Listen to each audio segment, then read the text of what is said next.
This is Deborah Atkinson, and you're listening to the Voice for Fitness Professionals podcast, where I share programming, marketing, and promotion strategies that are easy, enjoyable, and even fun so you can create a business and a life that you love.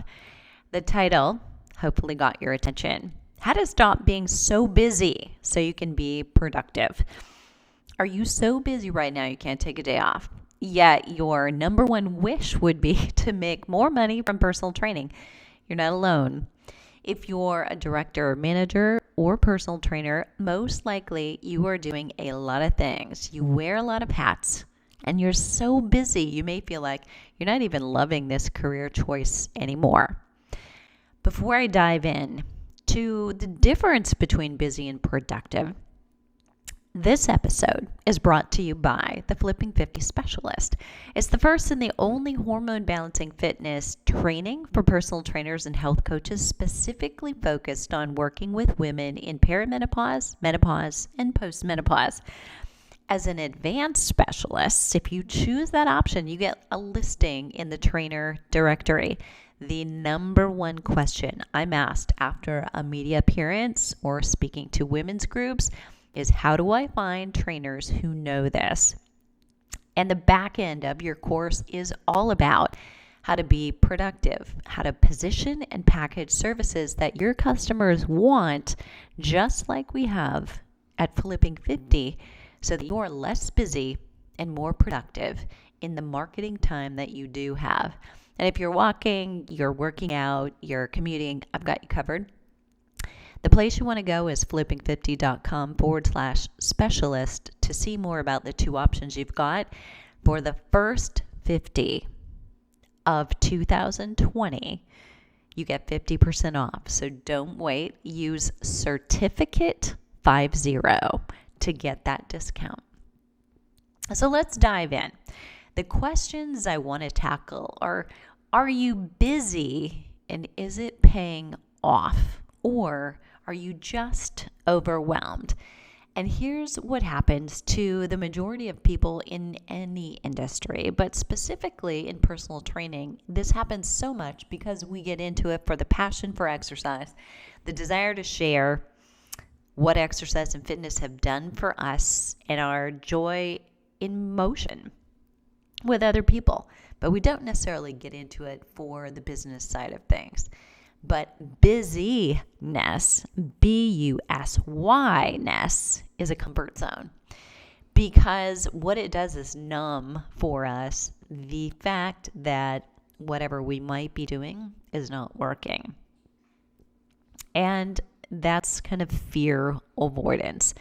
For a lot of us, and I was one, being busy prevents us from feeling that fear that what we're doing really isn't working, that we're not making enough money. And it becomes an obstacle, though, for learning what will work. We're so busy spinning around doing tasks that we've added ourselves to a to-do list that you can't see, I can stop this because it's not really working, and instead I need to learn what does, which might feel like you're much less productive in the short time. But long term, the difference between busy and productive is working. You're working on the things that actually work. Busy is just doing a lot of things, spinning into motion, looking like you're actually working when in fact you are, but it's not a benefit to either you or your program if you are leading other trainers.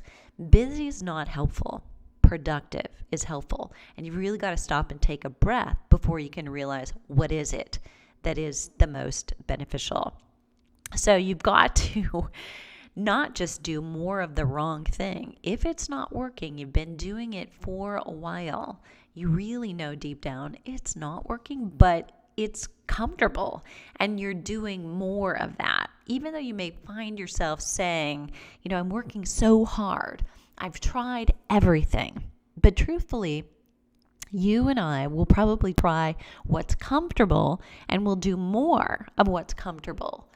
It's kind of like our clients who maybe get to you and they've been doing a lot of what isn't working. And in fact, when they realize I'm not losing weight, they did more of what wasn't working, and they probably ended up injured, exhausted, or at least frustrated. And it's doing the right thing that's going to help get results, right? So even a little bit of the right thing should be giving you an indication that this is actually working. People are liking this. There's some engagement here. So it's doing the right thing to get results, not just doing more of the wrong thing that's not working. And you have to be really honest with yourself and look at some concrete evidence that what you're doing is getting traction. Measuring the fans and the followers, measure the email list subscribers that you're getting, measure the engagement that you're getting, and all of those things will come before you measure the sales. So if you're only going directly to there, you're forgetting about creating relationships, because you don't really create the best relationship with someone after they buy. Because if they've bought and they realize, I didn't really want this, I wasn't really ready for this, they've bought and they feel tricked. And that same person potentially could be exactly who you should be working with. They should potentially buy the service, and they will, but they're going to get there and be a much better client long term if they've gotten there because they had desire, because they decided to get help and they decided you were the person to get help, as opposed to being sold so quickly without a relationship that they essentially have buyer's remorse, but they didn't speak up about it.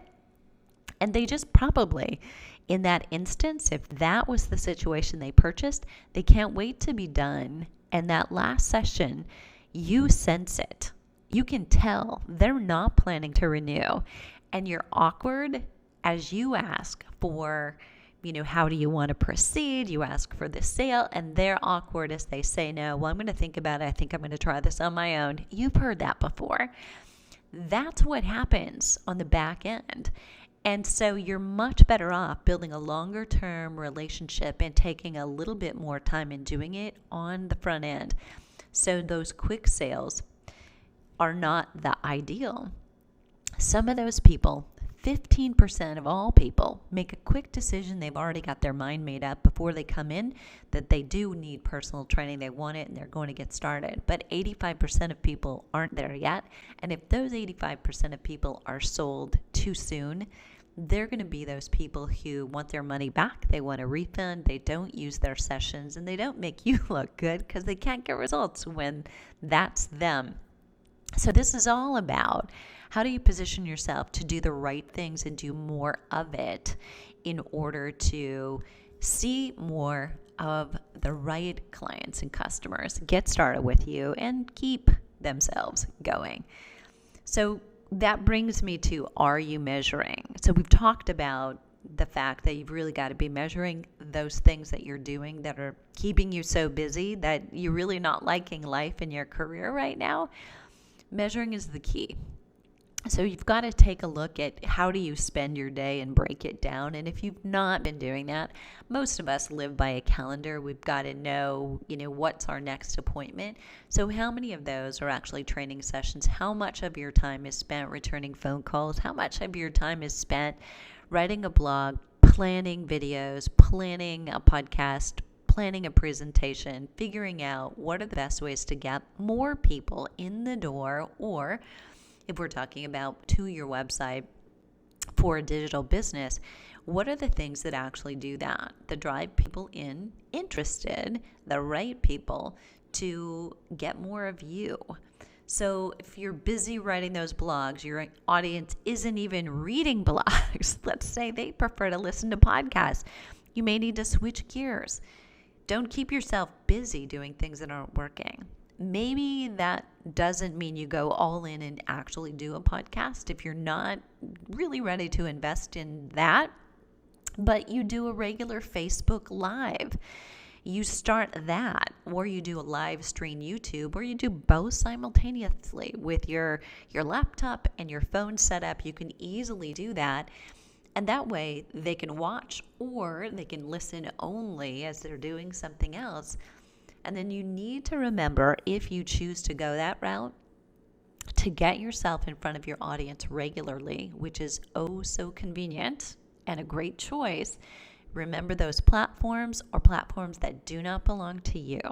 So, of course, I guess we could all say Facebook is probably not going to disappear tomorrow, but the algorithm could change dramatically and mean you're not getting shown to anybody, and you have to consider paying more and more in order to do that. But you can download those videos after you've created them live, either from YouTube or from Facebook. It's easier, and put them on your website. That idea is a smart one. Now you've got something that you own, and you can put it on your own real estate, and they'll also know, those newcomers who maybe aren't ready to subscribe yet, they can go and follow you on that social media platform where it came from and get more of you until they are ready. Again, it's about long-term relationships and measuring what's working. Then you can set aside time to look at, when I talk about this topic, what's the engagement? What kind of likes and shares and questions am I asked when I talk about this topic? And you can see immediately, if you assess a week or a month worth of topics, which ones got the best traction. You do more of them, you do less of those things that didn't get traction. So it's finding very low level. I mean, anybody can track and measure those kinds of immediate responses. But here's where the challenge comes in for a lot of trainers, especially new trainers or new to a platform or a specific strategy for marketing. You have to kind of ask, are you putting in time that you have to for it to pay off later? So is some of that busyness potentially a good investment? Best way to say that. So when you first begin podcasting or doing Facebook Lives or offering free seminars or your free consultations, doing those blogs, you do have to pay your dues for a while. So on a website, it's a little bit about your SEO, right? That search engine optimization and keywords and getting found for certain topics. You want to be hooked up to your Google Analytics so you know what pages are getting the most traction organically. But if you're posting your very first article about a certain topic, you can expect that that's going to have a lot of traction yet. But if 3 weeks, 3 months, or 6 months in a row, you're still not getting any traction, you're still not getting known for it, people aren't starting to come to you organically, then you might want to look at whether or not that's a topic you want to keep going on, or you want to shift gears slightly. And maybe it's words that you've got to change in your title and your tagging, but you want to take a good look at it. We all have to pay our dues somehow. If you have a brand new YouTube channel and somebody else has been out there for 4 years in the same market, what is recent gets noticed, that's for sure. But a backlog of content on the same topic also carries some weight. So don't give up if you're brand new. It's still, if the market is wide open and there's more demand than there is opportunity for people to find someone to solve that problem that they want an answer to, there's still plenty of opportunity for all of us. If you really think about the statistics, there's maybe 20% of our population is exercising enough to really change their lives in terms of their health, let alone in terms of their fitness or performance. There's room for us because we're not all getting it done, that's for sure. So don't give up. But you do have to pay some dues, but you want to look at, if there's a 6-month mark or there's a year mark and you've been doing a blog, even if you've been doing it for years, you may want to look at cutting back on the frequency. Make your life a little bit easier and give that blog up in favor of a video or an audio, if not a podcast, if you will expand your reach by doing that. So at Flipping 50, my business to consumer side, my students still do like to read, but rather than posting blogs twice a week, which is what I was doing for a really long time, there's a lot of content. So I was posting a blog on, say, Tuesdays and Thursdays, and then I was also doing a podcast once a week on Tuesdays. It was just a ton of content. And so I backed off, and more content is not better. Better content is better. So even I began to overwhelm my audience with, I just don't have time to consume all of this. It's a great article, but, when somebody feels like they're behind, we all tend to give up, some more than others. I am what I'd call, or what other people call, a front runner. I do really well when I feel like I've got a head start. You know what? I like to get up like at 4 or 5 in the morning and get started and feel like I've done 4 hours before most people get started. It's true in my day-to-day, and it's true if I'm in a race, like bike race, running race, swimming. I do better if I'm already ahead than, my own personal time compared to my own personal time. Not necessarily looking at how I finish compared to other people, but my time will be better if I perceive I'm already winning. You've got to know that about yourself, right? So make sure you know who you are, how you can give yourself a head start by getting started. So it's always best to be the first person there, but it's even better to be the best person there. So your message will get heard. Do not feel like you're starting late in the game if this is the first that you've begun to blog or post somehow otherwise. You've got to build up your audience. And there are a lot of people that need a specific voice. They need someone who will say it to them in a slightly different way, even though there are other messages out there reaching out to the specific person or client, your avatar, if you will, that you want. Not everybody out there sending a message is resonating with them. And you and your message and the way you say it and deliver it is perfect. It's a perfect match for someone. So never think that there's not room for you. There is.